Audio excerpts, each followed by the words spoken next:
Does prayer change God's mind? This is a profound theological question that touches on the mystery of God's sovereignty and human participation through prayer. Let us unpack it in two parts. Biblical perspective. The Bible contains several instances where prayer or intercession appears to change God's intended course of action. These stories show a dynamic relationship between God and His people. Not that God is fickle, but that He lovingly responds to His children. Abraham intercedes for Sodom in Genesis chapter 18 verses 22 to 33. Abraham pleads with God to spare Sodom if righteous people are found. Starting from 50 down to 10, Abraham bargains with God, and God agrees each time. If I find 10 righteous men there, I will not destroy it. Genesis 18:32. This shows that God is willing to show mercy when people intercede. Another example is Moses. Moses intercedes for Israel. Exodus 32, 9-14. After the golden calf incidents, God says He will destroy the Israelites. Moses pleads with him not to.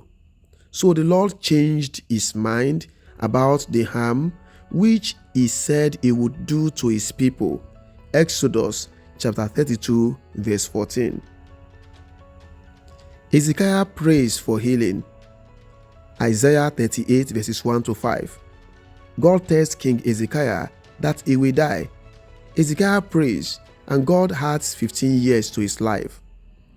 I have heard your prayer and seen your tears. I will heal you. Isaiah 38 verse 5. Nineveh repents. God relents. We see this in Jonah chapter 3 verses 4-10. God declares judgment on Nineveh through Jonah. But after their repentance and prayer, God saw their actions and relented from the disaster. Jonah chapter 3 verse 10. But wait, does this mean God actually changes? No. The Bible also says God is not a man that He should lie, or a son of man that He should change His mind. Numbers 23:19. I, the Lord, do not change. Malachi chapter 3 verse 6. So how do we reconcile this? What does the Catholic Church, for instance, teach about this?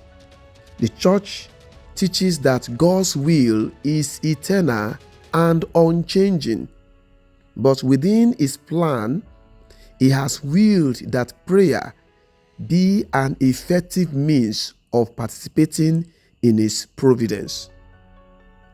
Catechism of the Catholic Church on Prayer and God's Will, number 2736, says the filial trust is tested.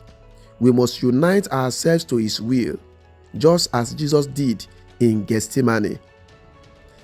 CCC number 2826 says that prayer does not change God's will, but unfolds the means by which His will is accomplished.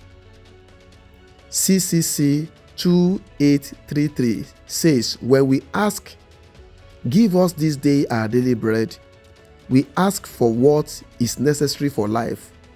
Yet we trust God. We give what we truly need. CCC 2570-2573 on Abraham and Moses. These sections describe prayer as a dialogue, not a manipulation. Abraham's intercession shows how God involves humans in His plan. God's eternal will does not change, but in His plan, He allows human freedom, and prayer to be part of how His providence unfolds. So while prayer may appear to change God's mind, what is really happening is that God has eternally willed to respond to prayer in love and mercy. God remains unchangeable in being and purpose, but is intimately relational.